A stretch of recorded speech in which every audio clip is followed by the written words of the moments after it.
Dear students, transport and storage of dioxygen chapter में आज हम ग्लोबिन और मायोग्लोबिन के बारे में डिस्कस करेंगे।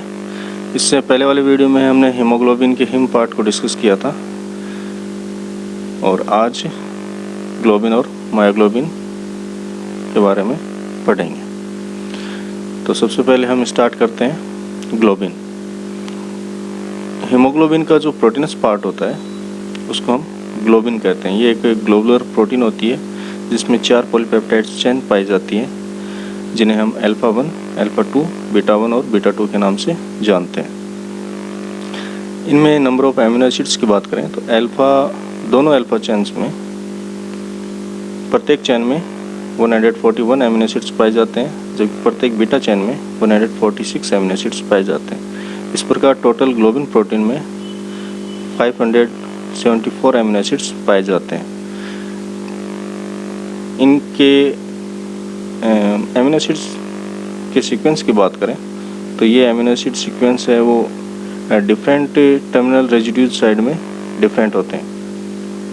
अल्फा चेन के रेस्पेक्ट में यदि बात करें तो एन टर्मिनल रेजिड्यू साइड में valine, leucine, serine amino acid sequence पाया जाता है, जबकि सी टर्मिनल रेजिड्यू साइड में लाइसिन, टायरोसिन, आर्जिनिन सीक्वेंस पाया जाता है।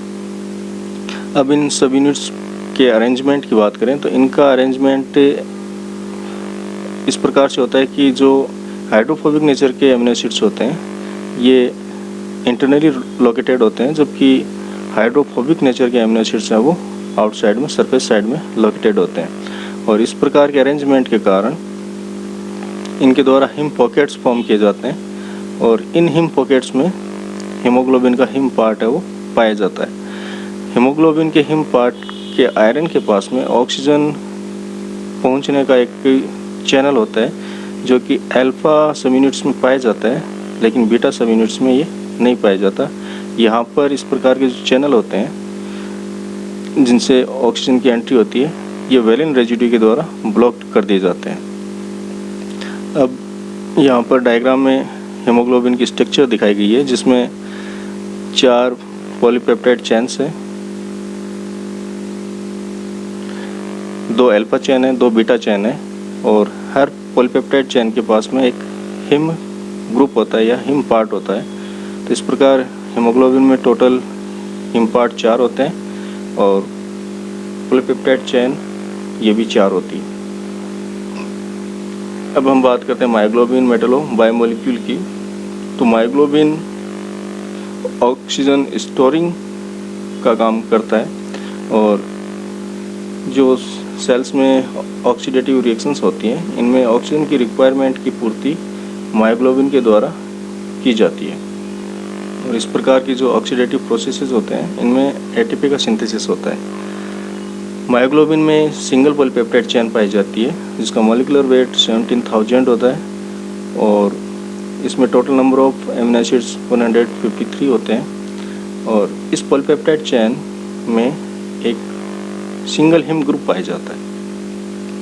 मायोग्लोबिन की जो सरफेस होती है वो पोलर नेचर की होती है, जबकि इंटीरियर पार्ट होता है वो नॉन पोलर नेचर का होता है। और इस प्रकार के रेजिड्यूज जिनमें दोनों प्रकार का नेचर पाया जाता है, पोलर और नॉन पोलर रीजन्स पाए जाते हैं, जिनमें ये मायोग्लोबिन के इंटरनल पार्ट की तरफ लोकेटेड या ओरिएंटेड होते हैं। फर्दर हम बात करें मायोग्लोबिन में 2 हिस्टिडाइल रेजिड्यूज पाए जाते हैं जो ऑक्सीजन बाइंडिंग का काम करते हैं।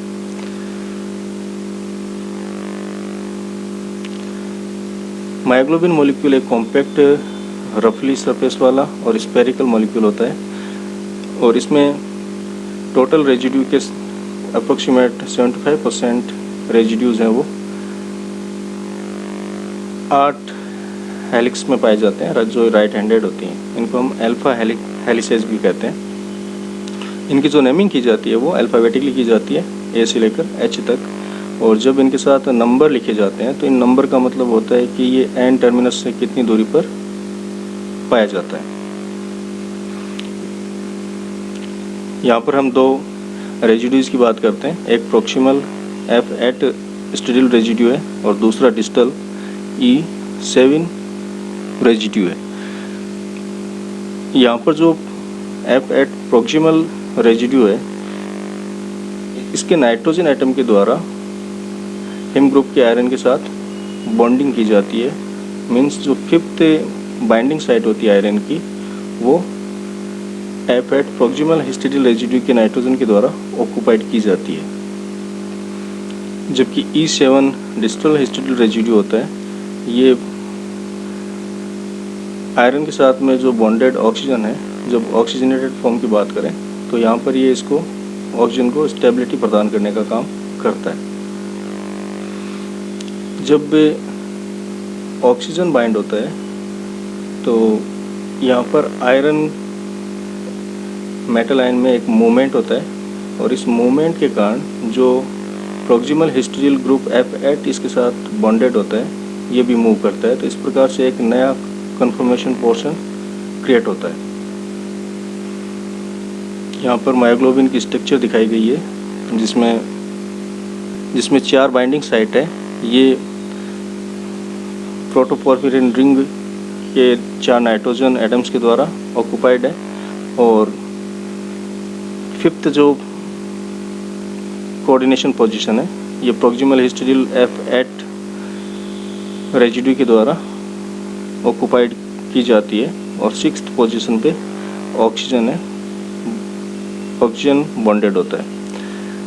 और दूसरी तरफ डिस्टल हिस्टिडियल E7 रेजिड्यू पाया जाता है, जो कि इसको ऑक्सीजन की स्टेबिलिटी को असिस्ट करता है। जब ऑक्सीजन आयरन के साथ बॉन्डिंग करता है तो इसमें यहाँ पर दिखाया गया है कि ये हिम का एक प्लेन है, और यहाँ पर सेंटर में आयरन मेटल आयन है, और इसके साथ में जो ऑक्सीजन एटम पहला बॉन्डेड होता है, ये आयरन और ऑक्सीजन एटम, इनका जो प्लेन है वो हिम प्लेन के परपेंडिकुलर होता है। लेकिन जब दूसरा ऑक्सीजन एटम इसके साथ जुड़ा हुआ है, इसके बॉन्ड एंगल की बात करें तो ये हिम प्लेन से 121 डिग्री के एंगल पे पाया जाता है। इसी के कंपैरिजन में यदि हम कार्बन मोनोऑक्साइड की बात करें तो इसमें आयरन, कार्बन और ऑक्सीजन ये बिल्कुल तीनों अलाइंड होते हैं और हिम प्लेन के परपेंडिकुलर पाए जाते हैं।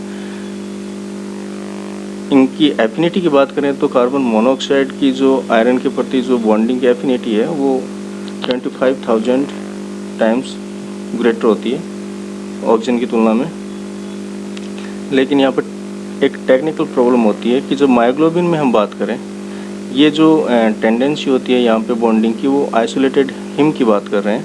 लेकिन जब मायोग्लोबिन में हिम की बात करें तो यहाँ पर जो बॉन्डिंग होगी वो मायोग्लोबिन में जुड़े हुए रेजिड्यूज की लोकेशन, उनके द्वारा जो क्रिएट की गई स्टेरिकली हिंड्रेंस है, उन पे डिपेंडेंट होती है।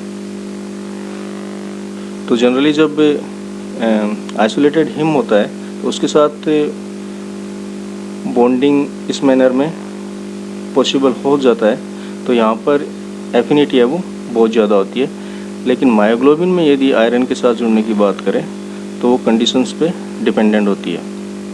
यहाँ पर कंडीशन शो की गई है कि जो डिस्टल हिस्टिडियल E7 ग्रुप है, रेजिड्यू है, ये स्टेरिकली हिंड्रेंस क्रिएट करता है, और इसके कारण जो ऑक्सीजन की बॉन्डिंग है ये आयरन के साथ में प्रीफर होती है, इजीली हो जाती है, क्योंकि ये 121 डिग्री बॉन्ड एंगल पे जुड़ता है। जबकि यहाँ पर कार्बन मोनोऑक्साइड की बात करें तो ये बिल्कुल पूरा का पूरा जो आयरन, कार्बन, ऑक्सीजन एटम्स की बात करें तो इनका जो प्लेन होता है वो हिम प्लेन के परपेंडिकुलर पाया जाता है। तो यहाँ पर जो आयरन के साथ एफिनिटी है मायोग्लोबिन में वो ऑक्सीजन की ज़्यादा होगी, क्योंकि यहाँ पर स्टेरिकली हिंड्रेंस के कारण ये बॉन्डिंग है ये प्रीफर नहीं हो पाती। अब हम बात करें functions of haemoglobin and myoglobin पे। तो फंक्शंस हीमोग्लोबिन के रेस्पेक्ट में बात करें तो ये ऑक्सीजन ट्रांसपोर्टेशन का काम करता है। जो रेस्पिरेटरी ऑर्गन्स हैं यहाँ से ऑक्सीजन बाइंड करता है और पेरिफेरल टिश्यूज़ तक लेकर जाता है। और पेरिफेरल टिश्यू से जो ऑक्सीडेटिव प्रोसेस में जो CO2 रिलीज होती है और साथ में जो प्रोटॉन्स होते हैं इनको कैरी करता है और पेरिफेरल टिश्यू से रेस्पिरेटरी ऑर्गन तक लेकर जाता है। मायोग्लोबिन की बात करें तो ये एक ऑक्सीजन स्टोरिंग प्रोटीन होती है। अब हम बात करते हैं iron in haemoglobin and myoglobin की।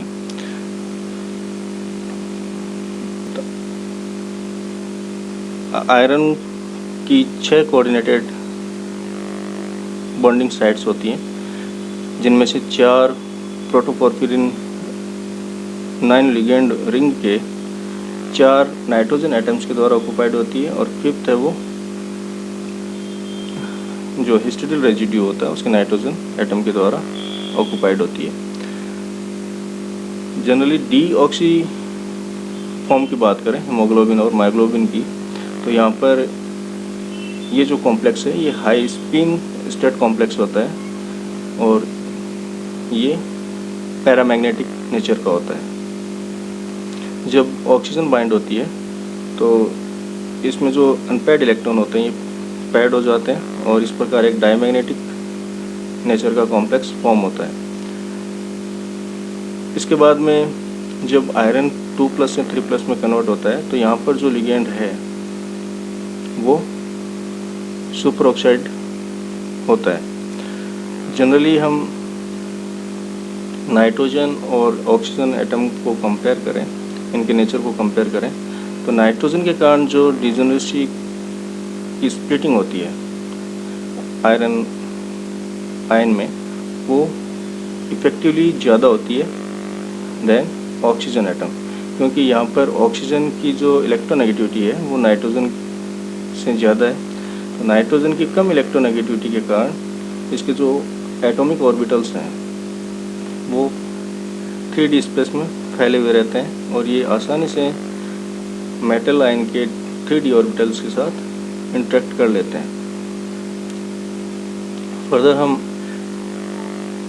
वाटर मॉलिक्यूल की बात करें, ये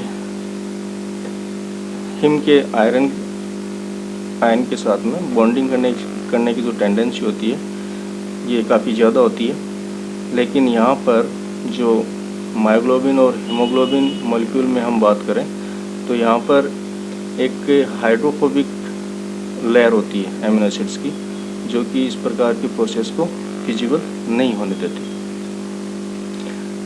थैंक यू स्टूडेंट, आज के लिए इतना ही, बाकी हम नेक्स्ट वीडियो में स्टडी करेंगे।